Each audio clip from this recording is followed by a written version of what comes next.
नमस्कार दोस्तों, स्वागत है आपका एनआरपी स्टोरी लाइफ में। आज की हमारी कहानी है अजब प्रेम। गांव में कॉलेज नहीं था, इस कारण पढ़ने के लिए मैं शहर आया था। यह किसी रिश्तेदार का एक कमरे का मकान था, बिना किराए का था।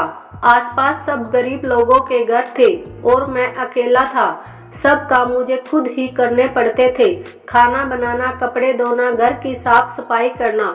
कुछ दिन बाद एक गरीब लड़की अपने छोटे भाई के साथ मेरे घर पर आई। आते ही सवाल किया, तुम मेरे भाई को ट्यूशन करा सकते हो क्या? मैंने कुछ देर सोचा, फिर कहा नहीं। उसने कहा क्यों? मैंने कहा टाइम नहीं है, मेरी पढ़ाई डिस्टर्ब होगी। उसने कहा बदले में मैं तुम्हारा खाना और कपड़े धो दूंगी। मैं मान गया। इस तरह से उसका रोज घर में आना जाना होने लगा। वो काम करती रहती और मैं उसके भाई को पढ़ा रहा होता। ज्यादा बात नहीं होती। उसका भाई 8वीं कक्षा में था, खूब होशियार था। इस कारण ज्यादा माथापच्ची नहीं करनी पड़ती थी। कभी कभी वह घर की साफ सफाई भी कर दिया करती थी।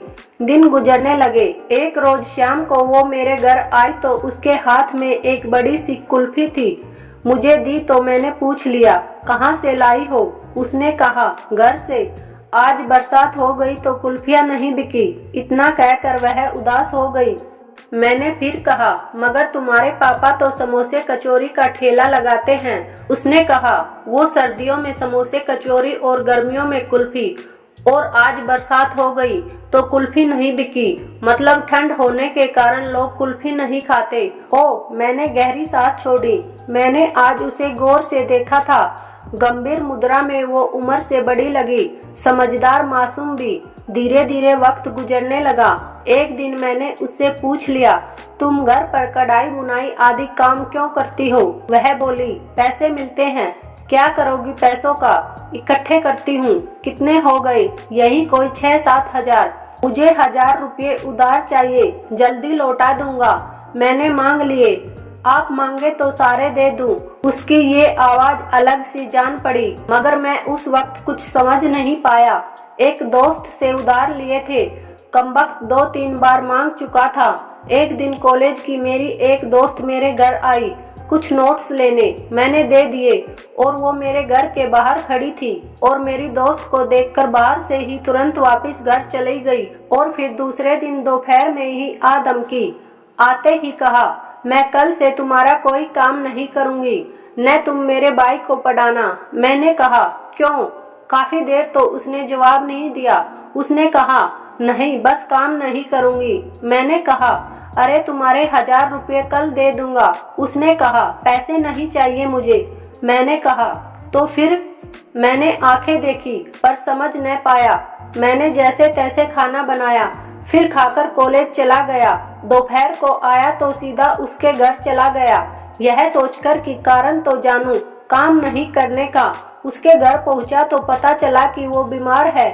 मैंने पूछा, दवाई ली क्या? नहीं, छोटा सा जवाब दिया बिना मेरी तरफ देखे। मैंने कहा क्यों नहीं ली? उसने कहा मेरी मर्जी, आपको क्या। उसे हॉस्पिटल ले गए। डॉक्टर ने दवा दी और एडमिट कर लिया। उसकी माँ घर चली गई उसके पापा को बुलाने। मैं उसके पास अकेला था। बुखार जरा कम हो गया था। वह गुमसुम सी लेटी थी, दीवार को घूर रही थी एकटक। मैंने बड़े गले से पूछा, बताओगी नहीं? उसने आंखों में आंसू लिए मुस्कुराकर कहा, अब बताने की जरूरत नहीं, पता चल गया है कि आपको मेरी परवाह है ना? मेरे होठों से अपने आप ही एक अल्फाज निकला, बहुत। उसने कहा बस, अब मैं मर भी जाऊं तो कोई गिला नहीं। उसने मेरे हाथ को कसकर दबाते हुए कहा।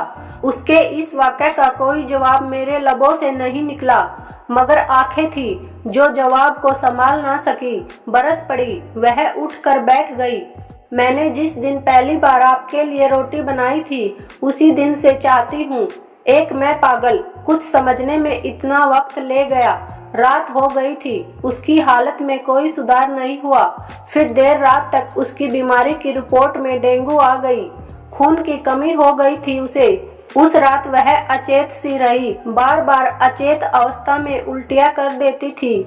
मैं 1 मिनट भी नहीं सोया उस रात। मैंने मेरे कॉलेज के 2-4 दोस्तों को बुलाया, साले 10 एक साथ आ गए।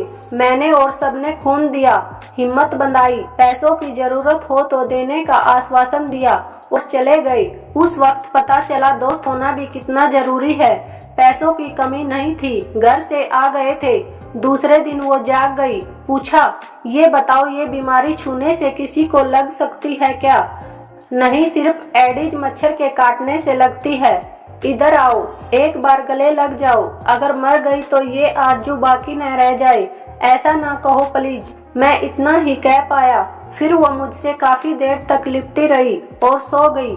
मैं उसके करीब आ गया, मगर सुबह मैं तो उठ गया और वो नहीं उठी, सदा के लिए सो गई। मैंने उसे जगाने की बहुत कोशिश की थी, पर आंखें ना खोली उसने। वो इस संसार को और मुझे छोड़कर इस दुनिया से जा चुकी थी, मुझे रोता बिलखता छोड़कर। धन्यवाद दोस्तों। अगर कहानी पसंद आई हो तो वीडियो को लाइक और चैनल को सब्सक्राइब जरूर करें। मिलते हैं फिर किसी और कहानी के साथ।